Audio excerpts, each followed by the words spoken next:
Assalamualaikum warahmatullahi wabarakatuh. Rabbi shrah li sadri wa yassir li amri wahlul 'uqdatam min lisani yafqahu qouli. Izin memperkenalkan diri, nama saya Randy R. Setiawan dari kelas Sosiologi 2C. Di sini saya akan menjelaskan terkait tugas mind map mata kuliah kewarganegaraan. Yang pertama yang saya bahas itu dalam buku Kewarganegaraan bab 3, yaitu tentang perlunya integrasi bagi bangsa Indonesia. Yang pertama itu adalah konsep integrasi nasional. Konsep integrasi nasional secara istilah itu integrasi dalam bahasa Inggrisnya adalah national integration atau integration yang berarti kesempurnaan atau keseluruhan. Kata ini itu berasal dari bahasa Latin yang berarti utuh atau menyeluruh. Nah, berdasarkan arti epistemologinya, integrasi itu dapat diartikan sebagai pembaharuan hingga menjadi suatu kesatuan yang utuh ataupun bulat, seperti itu. Konsep integrasi nasional juga dikemukakan atau ada yang menyebutkan, ahli menyebutkan, Safruddin Bahar pada 1996 menyebutkan bahwa integrasi nasional itu adalah upaya menyatukan seluruh unsur suatu bangsa dengan pemerintah dan wilayahnya. Setelah itu, integrasi nasional menurut Julati Suroyo pada tahun 2022, integrasi nasional itu mencerminkan proses persatuan orang-orang dari berbagai wilayah yang berbeda atau memiliki berbagai perbedaan, baik itu entitas ataupun sosial budaya atau latar belakang ekonomi, menjadi satu bangsa atau nation, terutama karena pengalaman sejarah dan politik yang relatif sama. Sehingga integrasi nasional itu dalam buku ini dibagi menjadi 3 aspek. Yang pertama ada aspek politik, yang kedua itu ada aspek ekonomi, dan yang ketiga adalah aspek budaya. Dalam proses penyebaran atau penumbuhan kesadaran berbangsa Indonesia, ada 4 masa yang dilalui oleh bangsa ini. Yang pertama itu adalah masa perintis. Masa perintis itu adalah masa mulai dirintisnya semangat kebangsaan melalui pembentukan organisasi penggerakan. Pada masa ini itu ditandai dengan munculnya pergerakan Budi Utomo pada tanggal 20 Mei 1908. Kelahiran Budi Utomo diperingati sebagai Hari Kebangkitan Nasional. Masa yang kedua itu adalah masa penegas. Masa penegas itu adalah masa mulai ditegaskannya semangat kebangsaan pada diri bangsa Indonesia yang ditandai dengan peristiwa Sumpah Pemuda pada tahun 28 Oktober 1928. Masa ketiga yang dialami oleh bangsa ini itu adalah masa percobaan.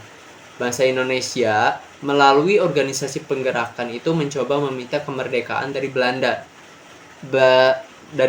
Yang grupnya itu adalah atau kelompoknya adalah Belanda, organisasi pergerakan yang tergabung dalam organisasi GAPI, yaitu Gabungan Politik Indonesia, pada tahun 1938. Ini itu mengusulkan Indonesia itu berparlemen, namun perjuangan menuntut Indonesia merdeka tersebut tidak berhasil, sehingga itu disebut masa percobaan. Dan pada masa pendobrak, pada masa tersebut semangat dan gerakan bangsa atau kebangsaan Indonesia telah berhasil mendobrak, membelenggu penjajah dan menghasilkan kemerdekaan yang kita kenal kemerdekaan Indonesia pada tanggal 17 Agustus 1945. Setelah itu, lalu apa saja dinamika dan juga tantangan pada pembangunan integrasi? Yang ada kurang lebih itu 5 yang menjadi tantangan dalam integrasi.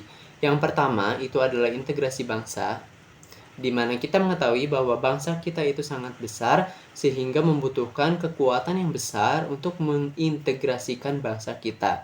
Yang kedua adalah integrasi wilayah. Jangan sampai antara wilayah dengan wilayah ini itu cekcok atau menimbulkan permasalahan. Tetapi meskipun berbeda wilayah, kita itu harus menjunjung tinggi integrasi, sehingga perbedaan wilayah tidak menjadi atau tidak membuat dinamika dalam integrasi nasional. Yang ketiga itu adalah integrasi nilai. Nilai-nilai yang dianut, nilai-nilai yang diajarkan, nilai-nilai yang ditemurunkan itu harus menjadi suatu hal untuk mengintegrasikan bangsa kita. Jangan sampai justru nilai-nilai tersebut membuat atau membedakan antara satu sama lain. Poin yang keempat itu adalah integrasi elit massa, dan poin yang kelima adalah integrasi tingkah laku atau perilaku integratif. Setelah itu, ada faktor-faktor yang menentukan integrasi suatu negara. Di antaranya itu yang pertama adalah adanya ancaman dari luar. Ancaman dari luar ini jelas akan mengganggu integrasi dalam bangsa.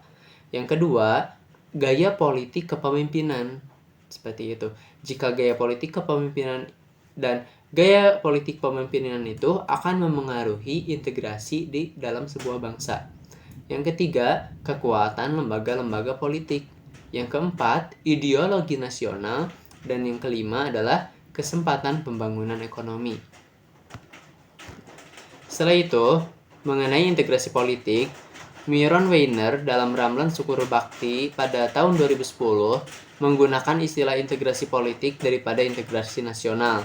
Menurutnya, integrasi politik itu adalah penyatuan masyarakat dengan sistem politik, sehingga sistem masyarakat dan sistem politik itu menyatu, bukan berpisah.